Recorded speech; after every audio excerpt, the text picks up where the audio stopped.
جو مشرکین کا طبقہ ہے یہی وہ لوگ ہیں کہ جو فتح مکہ پر بعد میں کیا ہوئے؟ طلقاء بنے. یہی لوگ کیا ہوئے؟ طلقاء بنے. لہٰذا جب بھی صحابہ کرام کی فضیلت کی آیتیں اتر رہی تھیں تو اس میں یہ مشرکین شامل نہیں ہیں، طلقاء میں اور اصحاب محمد میں صلی اللہ علیہ وآلہ وسلم. اور یہی ہم کہتے ہیں کہ ان دونوں میں فرق کرو، صحابہ اور ہیں، طلقاء اور ہیں، بس یہی ہمارا مطالبہ ہے. اب یہاں کہتے ہیں کہ دیکھیں جی امام حسن نے صلح کر لی. جب امام حسن نے صلح کر لی تو تم کیوں راضی نہیں ہو؟ کہ جناب مثلا اس کو آپ یوں سمجھ لیں کہ کوئی کہے کہ جی میرے آج کے زمانے میں ہماری بائک کی جو سائلنسر ہے اس کا جو دھواں ہے وہ بھی جو ہے وہ فلاں سے افضل ہے، اگر میں اس طرح کسی کے ساتھ تشبیہ دوں تو اس طرح کی تشبیہات یہ کرتے ہیں. الحمدللہ والصلاة والسلام علی رسول اللہ وآلہ ومن والہ. بسم اللہ الرحمن الرحیم. السلام علیکم ورحمۃ اللہ وبرکاتہ. ناظرین کرام، آج ہم صلح امام حسن علیہ السلام کے اوپر گفتگو کریں گے. یہ صلح کیا تھی، کس کے ساتھ ہوئی، اس کے کیا شرائط اور کیا اسباب تھے، اس پر آج ہم انشاءاللہ گفتگو کریں گے. میں پہلے اس پہ مختصر گفتگو کر چکا ہوں، لیکن اس ویڈیو میں قدر تفصیل کے ساتھ اس پر گفتگو ہوگی، کیونکہ ہم بہت آج کل سن رہے ہیں کہ جب امام حسن نے صلح کر دی تو آپ کو کیا تکلیف ہے. تو آج ہم آپ کو اس کی وجہ بتائیں گے کہ اسباب کیا تھے جسے لوگوں سے چھپایا جاتا ہے. لیکن اس صلح پہ بات کرنے سے پہلے میں کچھ اصطلاحات کے اوپر گفتگو کرنا چاہتا ہوں تاکہ یہ فرق لوگوں کو معلوم ہو جائے. یہ کہا جاتا ہے نا کہ صحابہ کرام ہیں، سب صحابہ ہیں، سب برابر ہیں. تو قرآن مجید میں لفظ صحابہ کن کے لیے استعمال ہوا ہے، یعنی کن کے لیے بولا گیا ہے؟ مہاجرین، انصار. اور اس پہ بھی میں تفصیلی بات کر چکا ہوں کہ صحابہ کون ہیں، آپ میری وہ ویڈیو دیکھ سکتے ہیں. تو یہ جو لفظ کہتے ہیں کہ جی سب صحابہ برابر ہیں، تو آج میں آپ کو بتاتا ہوں کہ ہمارے ہاں صحابہ کرام خود وہ ان لوگوں کو کیا سمجھتے تھے جنہوں نے امام علی علیہ السلام سے جنگ کی اور جن سے امام حسن علیہ السلام نے صلح کی. یعنی شامیوں کے بارے میں صحابہ کرام، جلیل القدر صحابہ کا کیا موقف تھا؟ کیا وہ انہیں صحابہ کی کیٹیگری میں رکھتے تھے یا کسی اور کیٹیگری میں رکھتے تھے؟ تو اس لیے یہ سمجھنا ضروری ہے کہ یہاں دو لفظ استعمال ہوتے ہیں سیرت کی کتابوں میں، تاریخ کی کتابوں میں. ایک لفظ ہے طلقاء اور دوسرا لفظ ہے مؤلفۃ القلوب. یہ مؤلفۃ القلوب کا جو لفظ ہے یہ قرآن مجید کے اندر بھی استعمال ہے. آپ اس مؤلفۃ القلوب کے تحت جتنی بھی تفسیریں ہیں وہ سب پڑھ لیجئے کہ مؤلفۃ القلوب کسے کہتے ہیں، اردو کی ہوں یا عربی کی ہوں، سب میں یہ بات لکھی ہوئی ہے. طلقاء کو پہلے سمجھیے. طلقاء طلیق کی جمع ہے. طلیق وجہ طلق، یعنی حشاش بچاش چہرہ، طلق. طلق کہتے ہیں، اسی سے طلاق ہے، ہمارے ہاں اردو میں استعمال ہوتا ہے چھوڑ دینا، آزاد کر دینا، یعنی خامند کا اپنی بیوی کو اپنے معاہدہ نکاح سے نکال دینا کہ وہ اب آزاد ہے جہاں چاہے. تو طلقاء ان لوگوں کو کہتے ہیں، جمع کا صیغہ ہے، کہ جب رسول اللہ صلی اللہ علیہ وآلہ وسلم نے فتح مکہ کی، اور یہ وہ لوگ ہیں جو مشرکین اور کفار تھے قریش اور بنو امیہ میں سے، کہ جنہوں نے ساری زندگی نبی کریم صلی اللہ علیہ وآلہ وسلم، صحابہ کرام رضوان اللہ علیہم اور اسلام کے خلاف سازشیں کی، رسول اللہ کو مکہ سے مدینہ پر ہجرت کی طرف مجبور کیا. آپ نے مکہ کو چھوڑا، صحابہ پر ظلم و تشدد کیا.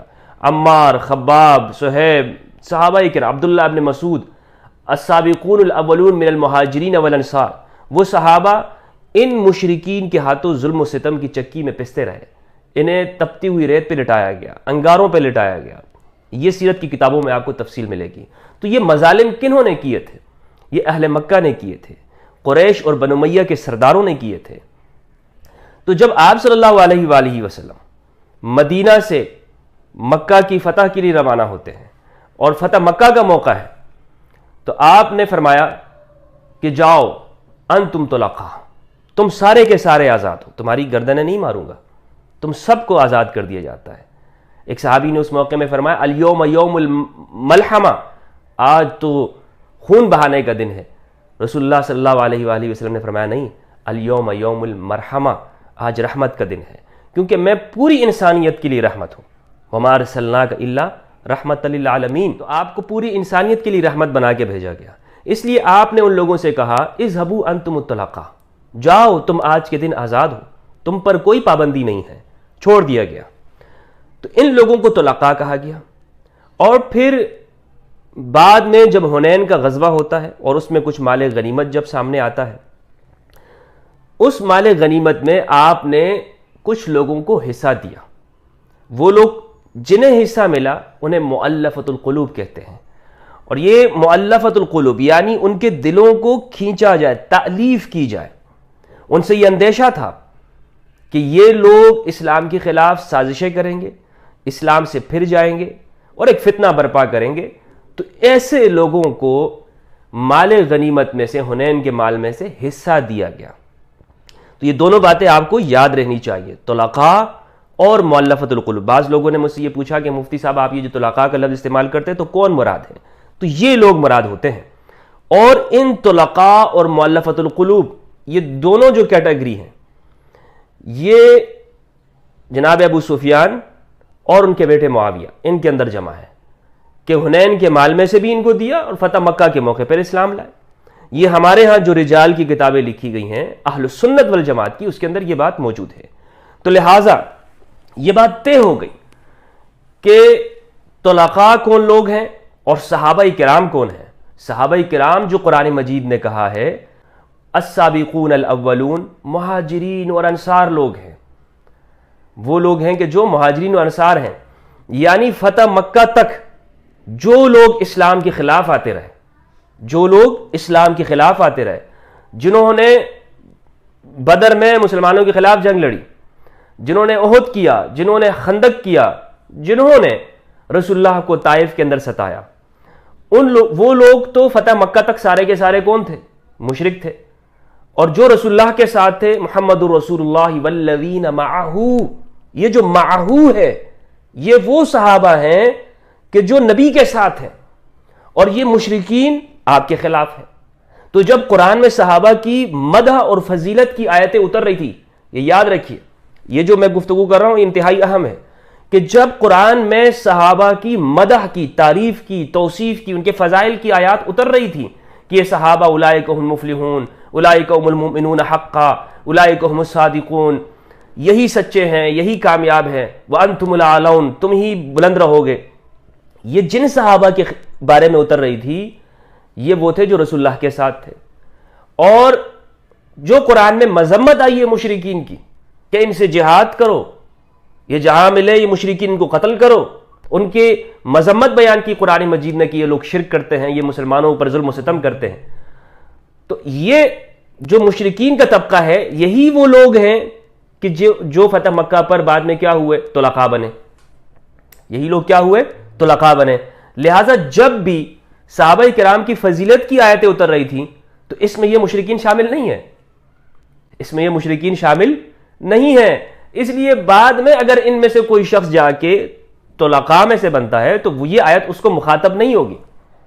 یعنی قرآن مجید کا یہ حکم کہ جن لوگوں نے ہجرت کی یا جنہیں اپنے گھروں میں محصور کر دیا گیا، یا وہ لوگ جنہوں نے سب سے پہلے اسلام قبول کیا، مہاجرین میں سے ہوں یا انصار میں سے ہوں، اور جنہوں نے ان کی اتباع کی، سورۃ توبہ کی آیت نمبر 100، اس میں یہ لوگ شامل نہیں ہیں جو طلقاء ہے. کیونکہ جب یہ آیت نازل ہو رہی تھی یا ان لوگوں میں یہ نہیں ہے کہ جب صحابہ کرام کی فضیلت کی آیتیں نازل ہو رہی تھی اس میں یہ لوگ شامل نہیں تھے تو اس کے مخاطب بھی نہیں ہوں گے. اس لیے صحابہ نے جو سابقون الاولون ہیں انہوں نے ان لوگوں کو ایک کیٹیگری میں رکھا اور وہ کیٹیگری تھی طلقاء.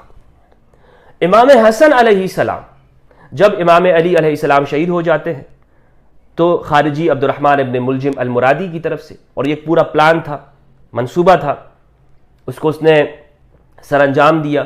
تو اس کے بعد امام علی کی جو خلافت ہوتی ہے وہ شورا کے ذریعے سے، اسی طرح امام حسن علیہ السلام کی خلافت وہ شورا کے ذریعے ہوئی. اور تمام مورخین اور سیرت نگاروں نے یہ بات لکھی ہے کہ امام حسن علیہ السلام وہ خلفائے راشدین میں سے ہیں، 5ویں خلیفہ راشد ہیں. اس لیے امام حسن علیہ السلام جب وہ خلافت کی ذمہ داری کو سنبھالتے ہیں تو معاویہ بن ابی سفیان کے خلاف ایک بڑا لشکر جرار لے کے آ جاتے ہیں، ایک بڑا لشکر. امام حسن علیہ السلام وہ بھی لڑنے کے لیے لشکر لے جاتے ہیں.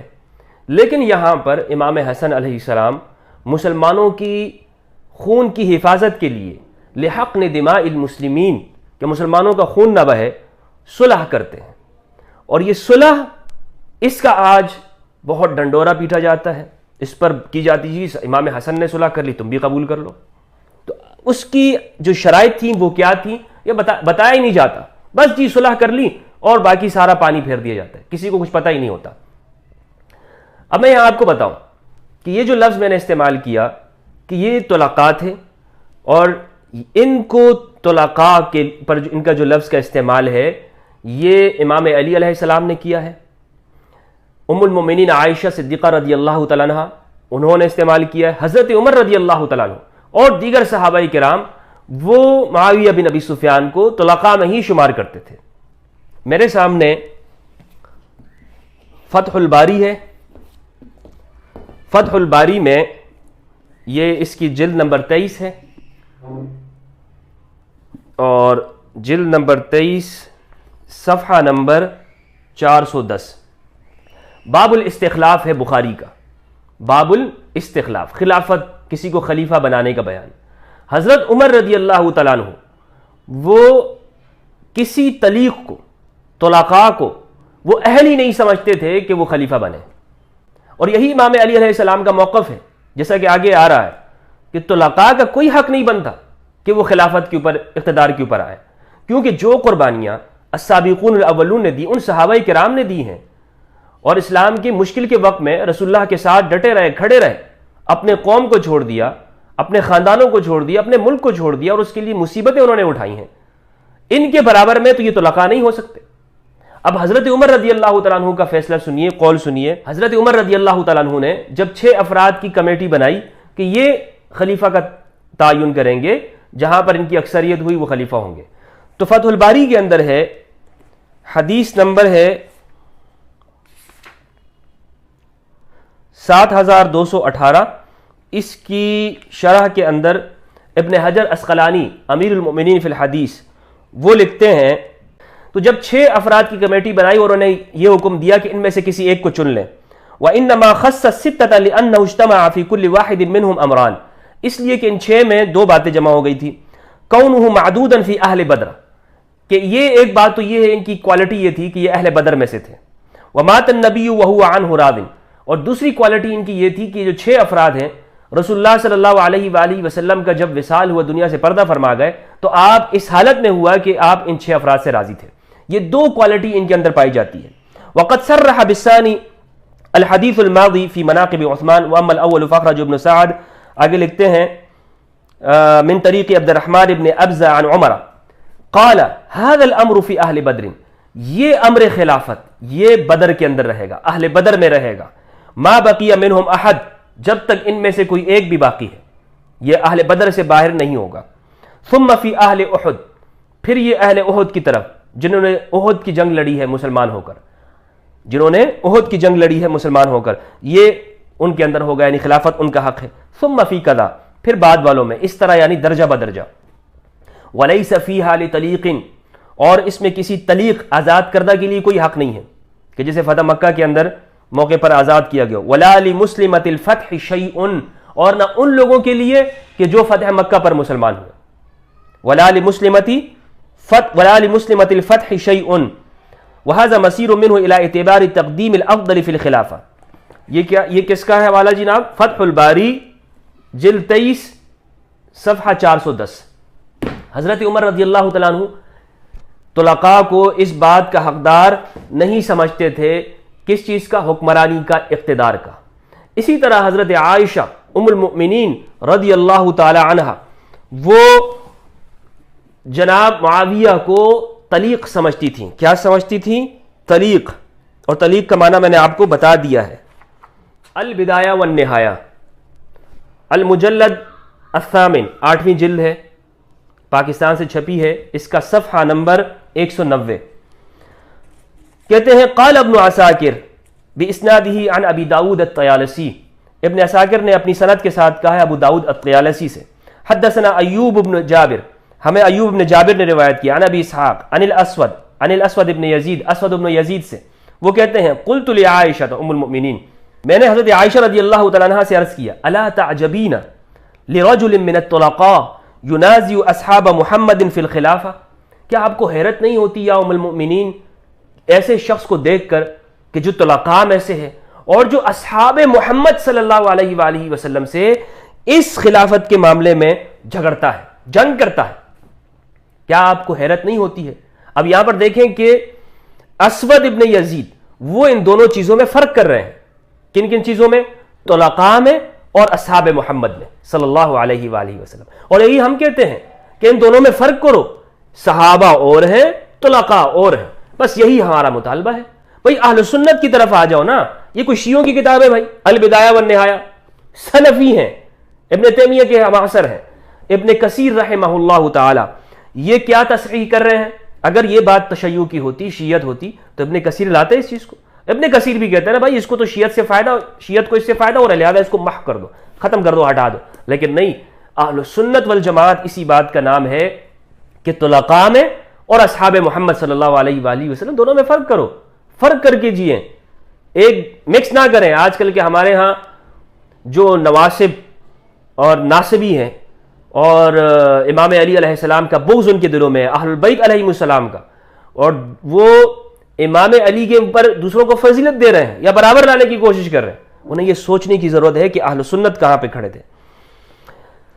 تو اسد بن یزید کہتے ہیں میں نے ام المؤمنین عائشہ سے عرض کیا، یہ بات میں نے کہی تو ام المؤمنین نے فقالت، انہوں نے فرمایا وما تعجب من ذلک، آپ کو اس پہ کیا حیرت ہے؟ اس میں حیرت کی کون سی بات ہے؟ اور بھائی اس میں حیرت کی کیا بات ہے؟ وہ سلطان اللہ یؤتیہ البر والفاجر، یہ اللہ کی بادشاہت ہے، جسے چاہتا ہے اللہ دیتا ہے، نیکوکار کو دے یا فاجر کو دے، نیک کو دے گنہگار کو دے، یہ اللہ کی بادشاہی ہے. وقد ملک فرعون مصر 400 سنہ، جبکہ فرعون نے مصر پر 400 سال تک بادشاہت کی ہے. یعنی یہ کوئی فضیلت کی بات نہیں ہے کہ جو بات آپ سمجھ رہے ہو کہ طلقاء میں سے ایک فرد وہ اصحاب محمد، یعنی یہاں اصحاب محمد سے مراد امام علی علیہ السلام ہے. یہ کوئی فضیلت کی بات نہیں ہے کہ کسی کو بادشاہت مل جائے، کسی نے 65 لاکھ مربع کلومیٹر پر اسلام کا جھنڈا لہرا دیا، وہ بادشاہ ہو گئی. یہ کسی طرح سے بھی فخر کی بات نہیں ہے یا فضیلت کی نہیں ہے کہ جسے بڑھ چڑھ کر پیش کیا جا رہا ہے. تو ام المؤمنین عائشہ رضی اللہ تعالیٰ عنہ کا فتویٰ وہ کیا ہے؟ وہ یہی ہے. اور آپ دیکھیں کہ ام المؤمنین نے یہ نہیں کہا کہ تم طلقاء میں اور اصحاب محمد صلی اللہ علیہ وآلہ وسلم میں کیسے فرق کر رہے ہو، بھائی وہ صحابی ہے، خاموش ہو جاؤ، جو بھی ہے وہ صحابی ہے. نہیں، ام المؤمنین نے کیا فرمایا کہ یہ تو بادشاہت ہے، یہ اللہ سبحانہ و تعالیٰ نیکوکار کو دے یا بدکار کو دے. فرعون کو 400 سال اللہ سبحانہ و تعالیٰ نے یہ بادشاہت دی اور وہ بادشاہ رہا. صحابہ کرام کا یہ موقف رہا ہے. امام علی علیہ السلام کا بھی یہی موقف تھا، امام علی علیہ السلام کا بھی یہی موقف تھا. یہ میرے سامنے شرح صحیح مسلم ہے، علامہ غلام رسول سعیدی شارح صحیح مسلم رحمہ اللہ انہوں نے یہ لکھی ہے. اس کے جلد نمبر 5 صفحہ نمبر 805 پر یہ لکھتے ہیں امام علی علیہ السلام نے معاویہ بن ابی سفیان امیر الطلقاء کو ایک خط روانہ کیا تھا. اس خط میں انہوں نے لکھا ہے کہ امام علی نے یہ لکھا، امام علی نے فرمایا حضرت علی نے حضرت جریر بن عبداللہ بجلی کے ہاتھ یہ خط روانہ کیا، حمد و صلات کے بعد واضح ہو کہ تم شام میں ہو اور اہل مدینہ نے میری بیعت کر لی ہے، اور یہ بیعت تم پر لازم ہو گئی ہے کیونکہ ان لوگوں نے میری بیعت کی ہے جنہوں نے میرے پیشرو کی بیعت کی تھی، یعنی مجھ سے پہلے خلفاء کی. اس لیے اب حاضر کے لیے انتخاب کی گنجائش ہے، نہ غائب کے لیے اس کو مسترد کرنے کا موقع ہے. یہ شورا صرف مہاجرین و انصار میں منحصر ہے. اگر وہ کسی شخص کو منتخب کر کے بالاتفاق امام مقرر کرے تو اس کی امامت لازم ہو جائے گی. سو جو شخص اس کی خلافت سے خروج کرے اس کو واپس لوٹنے پر مجبور کرو، اور اگر وہ انکار کرے تو اس سے طریق مسلمین کی اتباع کرانے کے لیے جنگ کرو. لہٰذا تم بھی اس شخص کی خلافت کو مان لو جس کی امامت کو تمام مسلمانوں نے مان لیا ہے. تم نے قاتلین عثمان کے حوالے کرنے میں بہت مبالغہ کیا ہے، لہٰذا اگر تم نے اپنی رائے واپس لے لی اور اپنے اختلاف سے رجوع کر لیا اور تمام مسلمانوں کے طریقے کو اختیار کر لیا تو میں تمہارے اور تمہاری قوم کے ساتھ کتاب اللہ کے مطابق سلوک کروں گا. اور اگر تم اپنی ہوائے نفس کی بجائے عقل سلیم سے غور کرو تو تم کو معلوم ہوگا کہ میں قریش میں سب سے زیادہ خون عثمان سے بری ہوں، اور تم یہ سمجھ لو کہ تم ان طلقاء میں سے ہو جن کے لیے خلافت جائز نہیں ہے، جن کے لیے خلافت جائز نہیں ہے. امام علی علیہ السلام کا یہ موقف تھا. امام علی کسی بھی طرح سے طلقاء کو خلافت کا حق نہیں سمجھتے تھے، حقدار نہیں مانتے تھے. اس لیے خلافت کے معاملے میں امام علی کا موقف سب سے زیادہ معتبر ہوگا، نہ کہ کسی طلیق کے لیے کہ جناب وہ اس کے لیے تلوار بھی اٹھا لے اور السابقون الاولون کے فرد امام علی علیہ السلام ان کے خلاف جنگ کو چھیڑ دے تو یہ حق نہیں رکھتا ہے کوئی بھی امام علی کے مقابلے کے اندر. یعنی جو امام علی کا مرتبہ ہے، مقام ہے، فضیلت ہے، یا جو اسلام کے لیے قربانیاں ہیں، خدمات ہیں، رسول اللہ صلی اللہ علیہ وآلہ وسلم کے وصی ہیں اور آپ کے بھائی ہیں، تو امام علی کی رائے کے مقابلے میں تو کوئی چیز ہی نہیں ہے، کسی کے کیا کوئی مقام ہی نہیں ہے کسی کا، کہ جب امام علی نے فرما دیا کہ طلقاء کے لیے اس میں کوئی حق نہیں ہے تو معلوم یہ ہوا امام علی، ام المومنین عائشہ رضی اللہ تعالیٰ عنہا اور حضرت عمر، دیگر صحابہ کرام، عبد الرحمن بن غنم العشری، سعد بن سوحان، جلیل القدر صحابہ کرام، عبداللہ ابن عباس رضی اللہ تعالیٰ عنہما، یہ طلقاء کو ان کو طلقاء سمجھتے تھے اور امام علی، حضرت عمر یہ کسی بھی طرح سے طلقاء کو خلافت کا حقدار نہیں سمجھتے تھے. حضرت عمر رضی اللہ تعالیٰ عنہ کا موقف میں نے آپ کو فتح الباری بخاری سے میں نے آپ کو بتا دیا اور شرح صحیح مسلم سے جناب امام علی علیہ السلام کا موقف میں نے آپ کے سامنے پیش کر دیا. عبد الرحمن بن غنم اشعری، ان کا میں اسد الغابہ سے حوالہ آپ کو پیش کرتا ہوں. یہ اسد الغابہ ہے، اسد الغابہ، عبد الرحمن بن غنم اشعری رضی اللہ تعالیٰ عنہ، وہ بھی اس میں فرق کرتے تھے، وہ بھی یہ فرق رکھتے تھے. عبد الرحمن بن غنم اشعری رضی اللہ تعالیٰ عنہ یہ معاذ بن جبل کے شاگرد مشہور تھے، رسول اللہ صلی اللہ علیہ وآلہ وسلم کی حیات طیبہ میں موجود تھے.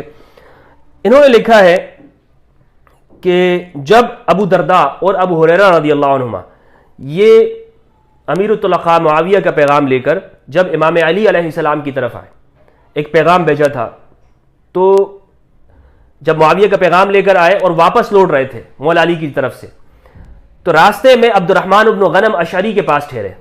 عبد الرحمن بن غنم اشعری نے ان دونوں صحابہ کی، ابو درداء اور ابو ہریرہ، ان دونوں کی خوب سرزنش کی، ان کو ڈانٹا اور کہا کہ ان دونوں سے کہا تم دونوں سے تعجب ہے، حیرت کا اظہار کیا کہ کس طرح تم دونوں نے اپنے اوپر وہ امر جائز کر لیا جس کی وجہ سے تم دونوں علی سے کہتے ہو کہ خلافت کو مشورے میں ڈال دو، حالانکہ تم دونوں نے سمجھ لیا ہے کہ علی کی بیعت مہاجرین اور انصار اور اہل حجاز اور اہل عراق نے کی ہے، اجماع ہے، اور جو لوگ ان سے راضی ہیں وہ بہتر ہیں ان سے جو ان سے ناراض ہیں. یعنی امام علی اور امام علی کے جو اصحاب ہیں، جو آپ کے ساتھ دینے والے ہیں، وہ بلا شک و شبہ ان طلقاء سے بہت اعلیٰ درجے کے ہیں. یہ ان لوگوں سے افضل ہے، اعلیٰ ہے ان لوگوں سے کہ جو امام علی سے ناراض ہے، یعنی شامی گروہ سے.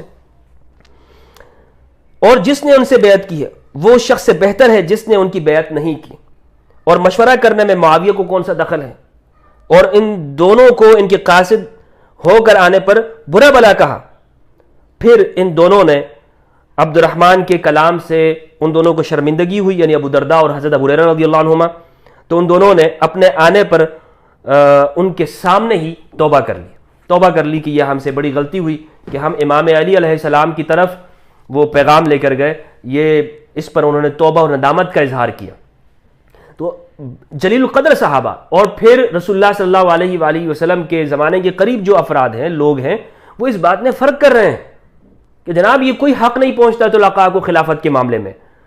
خلافت کا حق وہ بدر والوں کو ہے، احد والوں کو ہے، بیت رضوان والوں کو ہے، انصار کو ہے، مہاجرین کو ہے، ان لوگوں کو ہے. حضرت عمر رضی اللہ تعالیٰ عنہ نے اپنے بیٹے کو یہ حق نہیں دیا، اپنے بیٹے کو اس میں شامل نہیں کیا. تو پھر یہ دیکھیں کہ یہاں پر سوال یہ پیدا ہوتا ہے کہ ایسا کیوں ہے کہ طلقاء کو اس خلافت کا کوئی حق نہیں ہے؟ اس کی وجہ یہ ہے، صحیح حدیث ہے، رسول اللہ صلی اللہ علیہ وآلہ وسلم نے فرمایا اذا وسد الامر الى غیر اہلہ فانتظر الساعہ، کہ جب یہ امر خلافت کسی نااہل کو سونپ دیا جائے تو پھر قیامت کا انتظار کر، پھر ایسے وقت کا انتظار کر کے تباہی ہے، بربادی ہے. اور یہ آپ دیکھیں کہ جو خلافت راشدہ چل رہی تھی، جس طرح خلافت راشدہ یعنی جو خلفاء کے ادوار تھے، امام علی علیہ السلام اور اس سے پہلے جو خلفاء کے ادوار تھے، امام علی کا جو دور ہے وہ تو خلافت راشدہ میں سنہرا دور ہے. عدل اور انصاف کے اندر اس کا مقابلہ کوئی نہیں کیا جا سکتا. عدل اور انصاف کے اندر جو امام علی نے عدل و انصاف قائم کیا، یہ خلافت جس درجے پر مولا علی کے زمانے میں خلافت علی منہاج النبوت تھی، اس سے پہلے بھی اس کی مثال نہیں ملے گی آپ کو. اس سے پہلے بھی اس کی مثال موجود نہیں ہے. لیکن پھر بھی بعد کی ملوکیت سے تو بدرجہ بہتر تھا وہ پہلا زمانہ. تو لہٰذا اس خلافت کے مقابلے میں جب طلقاء کے پاس جب اقتدار چلا جاتا ہے تو آپ دیکھیں کہ نااہلوں کے پاس جب گیا تو کیا ہوا؟ یزید کس نتیجے کے اندر آیا؟ امام حسین علیہ السلام کی شہادت کیوں ہوئی؟ آگے پھر صحابہ کرام حجر بن عدی کی شہادت اور جلیل القدر صحابہ کرام کو حق بات کرنے کے اوپر ڈانٹا گیا، انہیں علاقے سے بدر کیا گیا، شہید کیا گیا، ہاتھ باندھ کر شہید کیا گیا، زبانیں کاٹی گئیں. پھر آگے اہل البیت علیہ السلام کی قربانیاں، انہیں علاقے بدر کیے گئے. یہ سب کچھ جو ہوا ہے آگے پھر ملوکیت کی کارستانیاں ہے، آگے پھر ملوکیت کی وجوہات. اس پر تفصیل اگر آپ نے دیکھی ہو تو سید ابو الاعلیٰ مودودی رحمہ اللہ کی خلافت و ملوکیت میں دیکھ سکتے ہیں. تاریخی کتابوں میں آپ کو مل سکتی ہے کہ کس طرح سے ظلم و ستم آگے پھر ہوئے. تو آگے کے جتنے بھی جو واقعات ہیں، اہل البیت علیہ السلام پہ جو مظالم ہیں، یہ سب کے سب اس ملوکیت کی وجہ سے ہوا ہے. اسی لیے صحابہ کرام یہ بالکل روا نہیں سمجھتے تھے کہ خلافت وہ نااہل کو جائے اور طلقاء میں سے جائے. لیکن امام حسن علیہ السلام جس طرح کے صحیح بخاری کے اندر موجود ہے، صحیح بخاری کی حدیث نمبر 3746 ہے. امام حسن اور امام حسین علیہ السلام کے مناقب کے اندر امام بخاری نے روایت کیا، اور جسے بہت زیادہ پڑھا بھی جاتا ہے، اور اس کا صحیح مفہوم آج میں آپ کے سامنے بیان کروں گا کہ امام حسن علیہ السلام نے جب یہ دیکھا کہ امیر الطلقاء وہ ایک بڑا لشکر لے کر آ گئے، اور امام حسن کے پاس بھی بڑا لشکر ہے، اور اگر یہ آپس میں جنگ ہوتی ہے تو مسلمانوں کا بہت خون بہتا ہے، اور پہلے بھی مسلمانوں کا بہت خون بہہ چکا ہے، لہٰذا انہیں اس خون سے بچانا ہے. امام حسن سمجھتے تھے کہ یہ کسی بھی طرح سے نہیں رکے گی یہ بات جب تک کہ یہ اقتدار اس شخص کو حوالے نہ کر دیا جائے، اس کے علاوہ اور کوئی چارہ ہی نہیں ہے. اب یہاں کہتے ہیں کہ دیکھیں جی امام حسن نے صلح کر لی. جب امام حسن نے صلح کر لی تو تم کیوں راضی نہیں ہو؟ بھائی صلح کر لینے سے یہ لازم نہیں آتا ہے کہ دوسرا شخص حق پر ہے یا اس کی خلافت اس کی حکومت بہتر ہے. یہ لازم نہیں آتا. مثلا آپ اپنے مخالف سے صلح کرتے ہیں اور آپ کو معلوم ہے کہ دوسرا شخص ناحق پر ہے، تو کیا اس کا مطلب یہ ہو کہ دوسرا جو ہے وہ حق پر ہو گیا؟ نہیں. آپ نے صلح کی، آپ نے اس کے فتنے سے بچنے کے لیے، تو آپ تو حق پر ہیں. دوسرے سے دوسرا ایکسپوز ہو گیا، وہ ایکسپوز ہو گیا کہ جناب اس کا اور کوئی مقصد ہی نہیں ہے سوائے اس اقتدار کے. رسول اللہ صلی اللہ علیہ وآلہ وسلم نے حدیبیہ کے موقع پر مشرکین سے قریش کے ساتھ صلح کی. تو یہ جو صلح ہوئی ہے، صلح حدیبیہ جسے قرآن مجید نے فتح مبین کہا ہے، اس میں رسول اللہ صلی اللہ علیہ وآلہ وسلم کی صلح سے یہ ثابت ہوا کہ قریش حق پر ہے یا آپ قریش سے راضی ہیں. آپ نے صلح کی ہے اپنے اس وقت کے لیے کہ اس وقت میں اس کے سوا اور کوئی چارہ نہیں ہے. تو صلح کرنا رسول اللہ صلی اللہ علیہ وآلہ وسلم کی سنت ہے. سیرت کی کتابوں سے معلوم ہوا، احادیث کی کتابوں سے معلوم ہوا، اس کے فوائد ہیں. آپ نے صلح کی، اور قطعی طور پر بھی یہ معلوم نہیں ہوتا کہ جناب وہ مشرکین جو ہیں وہ کیا ہو گئے، وہ حق کے اوپر آ گئے. امام حسن نے صلح بھی اسی طرح سے کی ہے کہ جو اب اس میں مسلمانوں کا خون محفوظ کرنا ہے، مسلمانوں کی جانیں محفوظ کرنی ہے. تو امام بخاری رحمہ اللہ نے 3746 پر یہ حدیث نقل کی ہے. حدثنا صدقہ اخبرنا ابن عیینہ حدثنا ابو موسیٰ. اچھا حدیث کی سند ہے، اس کو چھوڑتا ہوں میں. فرماتے ہیں سمعت النبی صلی اللہ علیہ وآلہ وسلم علی المنبر والحسن الى جنبه ينظر الى الناس مرة واليه مرة ويقول ابني هذا السيد ولعل الله ان يصلح به بين فئتين من المسلمين. ابو بکرہ کہتے ہیں رضی اللہ تعالیٰ عنہ کہ میں نے نبی صلی اللہ علیہ وآلہ وسلم کو سنا اس حال میں کہ آپ منبر پر تھے. آپ اور امام حسن علیہ السلام آپ کے پہلو میں تھے. آپ کبھی امام حسن کو دیکھتے، کبھی لوگوں کی طرف متوجہ ہوتے. آپ نے امام حسن علیہ السلام کی طرف متوجہ ہو کر فرمایا ابنی ھذا سید، میرا یہ بیٹا سردار ہے، اور مجھے امید ہے کہ اللہ عز و جل میرے اس بیٹے کے ذریعے سے مسلمانوں کے دو بڑے گروہوں کے درمیان میں آپس میں صلح کرائے گا. اس حدیث کے اندر کچھ باتیں اہم ہیں جو میں آپ کے سامنے اس حدیث کے ضمن میں رکھنا چاہتا ہوں. پہلی بات تو یہ ہے کہ رسول اللہ صلی اللہ علیہ وآلہ وسلم نے جو سید کا لفظ استعمال کیا ہے تو امام حسن علیہ السلام کے لیے کیا ہے. لہٰذا امام حسن کے مقابلے میں آنے والا جو شخص ہے وہ سید نہیں ہو سکتا، اس پر سید کا لفظ نہیں بولا جا سکتا. ہاں یعنی آپ یہ جو لکھتے ہیں نا سیدنا، اور وہ امام حسن کے مقابلے میں بھی آیا ہو، تو اس حدیث کے مطابق سید کس کے لیے بولا گیا ہے؟ امام حسن علیہ السلام کے لیے. دوسرے کے لیے سید کا لفظ نہیں استعمال ہوا ہے، تو لہٰذا سید جو ہے وہ امام حسن علیہ السلام کے لیے بولا جائے گا، سیدنا امام حسن علیہ السلام، سیدنا امام حسین، سیدنا امام علی، طلقاء کے لیے یہ لفظ استعمال نہیں ہوگا۔ اور دوسری جو بات ہے اس کے اندر فرمایا کہ وَلَعَلَّ اللَّهَ أَن يُصْلِحَ بِهِ، اللہ عز و جل اس کے ذریعے، اس بیٹے کے ذریعے سے، بھی فرمایا، اس کے ذریعے سے صلح فرمائے گا۔ دوسرا چاہے کتنا بھی شر پھیلانے کی کوشش کرے، قتال کے لیے آ جائے، مسلمانوں کے آپس میں لڑانے کے لیے، لیکن صلح اللہ عز و جل بھی اس بیٹے کے ذریعے سے ہوگی، اس بیٹے کے ذریعے سے کرائے گا۔ تو امام حسن علیہ السلام کی اس ہی فضیلت ہے اس روایت کے ذریعے۔ لہٰذا ان وجوہات کو دیکھ کر امام حسن علیہ السلام نے صلح کر لی۔ اب وہ صلح کن شرائط پر ہوئی تھی؟ ان شرائط کا بالکل بیان ہی نہیں ہوتا۔ ان کو کوئی بھی ایسا شخص کہ جو ان مسائل کو ڈسکس کر رہا وہ بیان نہیں کرتا، بس ناس بھی یہی کہتے ہیں جی صلح امام حسن ہو گئی، صلح امام حسن ہو گئی۔ اب وہ شرائط کیا تھی؟ پہلی شرط اس کے اندر یہ تھی کہ کتاب و سنت کے مطابق فیصلے ہوں گے۔ یہ جو شرائط ہیں یہ کسی ایک کتاب کے اندر اس طرح پورا معاہدہ موجود نہیں ہے، مختلف جگہ کے اوپر اس کے ٹکڑے ٹکڑے معلوم ہوتے ہیں، جن میں سے جو اہم ہے وہ میں آپ کے سامنے رکھ رہا ہوں۔ جیسے البدایہ والنہایہ کے اندر ابن کثیر رحمہ اللہ نے اس کو ذکر کیا ہے۔ ان میں سے ایک شرط یہ ہے کہ خلافت کے یہ جو خلافت ہے یہ امام حسن علیہ السلام کی طرف واپس آ جائے گی۔ اگر معاویہ کو کچھ ہو جاتا ہے تو خلافت امام حسن علیہ السلام کی طرف ہوگی، اور یہ شرط ہے کہ معاویہ کو یہ حق نہیں پہنچتا کہ وہ اپنے بعد کسی کو نامزد کرے، بلکہ شورا کا یہ حق ہوگا۔ اور یہ شرط بھی اس کے اندر تھی کہ امام حسن علیہ السلام نے یہ شرط عائد کی کہ میرے والد گرامی امام علی علیہ السلام کو گالیاں نہیں دی جائیں گی۔ اس شرط کو نہیں مانا گیا، لیکن پھر امام حسن نے کہا کہ میرے سامنے کم از کم تو نہ دی جائے، اس بات کو مان لیا گیا۔ البدایہ کے اندر جلد نمبر 7 صفحہ نمبر 617 ہے۔ فبعث الیہ معاویۃ عبداللہ بن عامر و عبد الرحمن بن سمورہ، معاویہ نے امام حسن کی طرف عبداللہ بن عامر اور عبد الرحمن بن سمورہ کو بھیجا۔ وہ فقدما علیہ الکوفۃ فبذل له، کوفہ میں امام حسن کے پاس آئے تو امام حسن علیہ السلام نے یہ شرط رکھی وَأَلَّا يُسَبَّ عَلِيٌّ وَهُوَ يَسْمَعُ، کہ امام علی کو گالیاں نہیں دی جائیں گی اس حال میں کہ وہ سن رہے ہوں۔ امام حسن علیہ السلام نے یہ شرط رکھی۔ تو اب یہ فَإِذَا فَعَلَ ذَلِكَ نَزَلَ عَنِ الْإِمْرَةِ لِمُعَاوِيَةَ، جب انہوں نے یہ کیا تو آپ امارت سے، آپ حکومت سے ہٹ گئے اور حکومت اقتدار کو چھوڑ دیا آپ نے۔ یہ شرط لکھی گئی ہے فتح الباری کے اندر، یہ موجود ہے فتح الباری ابن حجر عسقلانی رحمہ اللہ کی، انہوں نے لکھا کہ کتاب و سنت پر عمل کرنا ہوگا، ایک شرط وہاں موجود ہے۔ اسی طرح معاویہ اپنے بعد کسی کو ولی عہد نہیں بنا سکتا، ابن حجر الشافعی نے الصواعق المحرقہ کے اندر لکھا ہے۔ اور اسی طرح یہ جو مولا علی پر سب و شتم کی بات جو ہے یہ ابن اسیر الجزری نے الکامل فی التاریخ کے اندر بھی لکھا ہے۔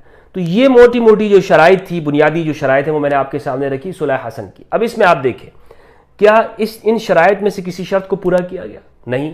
یہ مسلم کے اندر موجود ہے کہ وہ مدینہ جب آتے ہیں تو سعد بن ابی وقاص رضی اللہ تعالی عنہ، سعد بن ابی وقاص سے کہتے ہیں امر معاویہ، معاویہ نے حکم دیا سعد کو کہ آپ علی کو گالیاں کیوں نہیں دیتے؟ ابو تراب کا لفظ استعمال کیا، گالیاں کیوں نہیں دیتے؟ پھر سعد بن ابی وقاص رضی اللہ تعالیٰ عنہ نے امام علی علیہ السلام کے وہ خصائل ذکر کیے کہ میں کن وجہ سے علی کو گالیاں نہیں دیتا ہوں، اگر ان میں سے کوئی ایک بھی میرے لیے ہوتی تو یہ سرخ اونٹوں سے زیادہ میرے لیے بہتر ہوتی۔ تو علی کو گالیاں دینے کے بلکہ لوگوں کو کہتے تھے وہ، جس طرح کہ صحیح مسلم کے اندر، صحیح مسلم میں کچھ لوگ یہاں پر امرا کا معنی کہتے ہیں امیر بنا ہے۔ بھائی سعد بن ابی وقاص کب امیر بنے ہیں؟ وہ تو سائیڈ پہ ہو گئے تھے، وہ نہ تو مولا علی کے ساتھ تھے نہ شامیوں کے ساتھ تھے، وہ سائیڈ پہ ہو گئے تھے۔ تو سعد بن ابی وقاص تو کبھی امیر بنا ہی نہیں ہے۔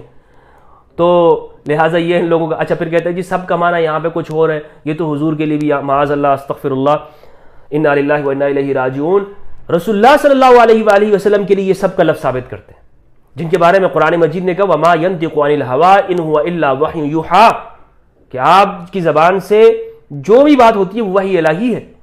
اور انک لعلی خلق عظیم، آپ خلق عظیم کے اوپر فائز ہیں، اور آپ صحیح احادیث سے ہے کہ رسول اللہ صلی اللہ علیہ وآلہ وسلم فحش گو نہیں تھے، لیکن کسی کو بچانے کے لیے، اپنے محبوب کو بجانے کے لیے وہ رسول اللہ صلی اللہ علیہ وآلہ وسلم کے لیے بھی یہ سب ثابت کرتے ہیں.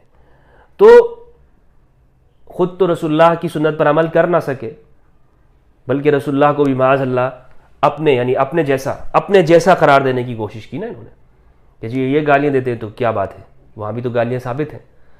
تو یہ معلوم ہے صحیح مسلم کی حدیث سے، ترمذی کے اندر موجود ہے، صحاح کے اندر موجود ہے کہ رسول اللہ صلی اللہ علیہ وآلہ وسلم کے بھائی امام علی علیہ السلام کو، جو کہ وصی رسول ہے اور اہل سنت کے ہاں چوتھے خلیفہ ہیں، انہیں اموی زمانے کے اندر گالیاں دی جاتی تھیں، سب و شتم کیا جاتا تھا. تو لہٰذا کوئی شرط جو ہے نا وہ پامال کی گئی، پیروں تلے رون دی گئی. امام حسن علیہ السلام نے جو صلح جن چیزوں کے اوپر کی، پھر امام حسن علیہ السلام کو زہر دیا گیا. پھر جو یہ شرط تھی کہ اپنے بعد کسی کو خلیفہ نہیں بنائیں گے، بلکہ وہ امر جو ہے خلافت واپس امام حسن کی طرف آ جائے گی، اس کو بھی قبول نہیں کیا گیا. بعد میں آپ دیکھیں کہ 11 سال پہلے ہی اپنی زندگی کے اندر ہی یزید کو خلیفہ بنانے کے لیے پوری سر توڑ جوڑ کوششیں ہوئیں. مدینہ کے اندر لوگوں کے مروان کو حکم دیا گیا کہ لوگوں سے یزید کے لیے بیعت کرو. اور پھر وہ عبداللہ ابن عمر رضی اللہ تعالیٰ عنہ نے جو اس موقع پر جب کہا معاویہ کے سامنے ہی، تو پھر کس طرح سے عبداللہ ابن عمر کو دھمکایا گیا، کیسے دھمکایا گیا. حضرت عبداللہ ابن عمر چونکہ ایسے انسان تھے، انہوں نے پھر آگے کوئی اس طرح کوئی جواب نہیں دیا، اپنی جان بچا لی. صحابی سے کہا کہ میں نے اس وقت خاموشی میں رہ کر اپنی عافیت ہی سمجھی. انہوں نے بھی کہا کہ آپ نے ٹھیک ہی کیا ہے. تو صلح امام حسن جن شرائط کے اوپر ہوئی ہے، جو اسباب تھے وہ میں نے آپ کو بتا دیے، جو شرائط تھی وہ میں نے آپ کو بتا دی، جو بنیادی شرائط تھی کہ اپنے بعد کسی کو خلیفہ نہیں بنائیں گے، معاملہ شورا کی طرف ہوگا، امام علی کو گالیاں نہیں دی جائیں گی، ان میں سے کسی چیز پر بھی عمل نہیں ہوا تو بھائی وہ برابر قرار دے دیتے ہیں. اس لیے آپ دیکھیں گے نا کہ یہ اموی جو ہے، انہوں نے عمر بن عبدالعزیز رحمہ اللہ، ان کی بھی یہ توہین کرتے ہیں. عمر بن عبدالعزیز کی کتنی بڑی توہین کہ جناب وہ ایک قول بنا کے لے آئے ہیں، ایک انسان کی توہین. اور پھر وہ عمر بن عبدالعزیز کی کہ انہیں عمر بن عبدالعزیز جیسا جلیل القدر انسان رضی اللہ تعالیٰ عنہ، کہ معاویہ کے گھوڑے کی ناک میں جانے والا جو گرد و غبار ہے، جو رسول اللہ کی معیت میں اس نے جو جہاد کیے تھے، جو گھوڑے دوڑائے تھے، اس گرد و غبار کے بھی برابر عمر بن عبدالعزیز نہیں ہے.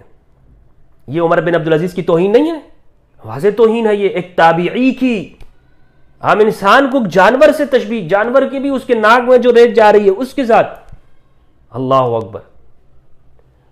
عمر بن عبدالعزیز کی توہین عام انسان کو نہیں کہہ سکتے کہ جناب مثلا اس کو آپ یوں سمجھ لیں کہ کوئی کہے کہ جی میرے آج کے زمانے میں ہماری بائک کی جو سائلنسر ہے اس کا جو دھواں ہے وہ بھی جو ہے وہ فلاں سے افضل ہے. اگر میں اس طرح کسی کے ساتھ تشبیہ دوں تو اس طرح کی تشبیہات یہ کرتے ہیں.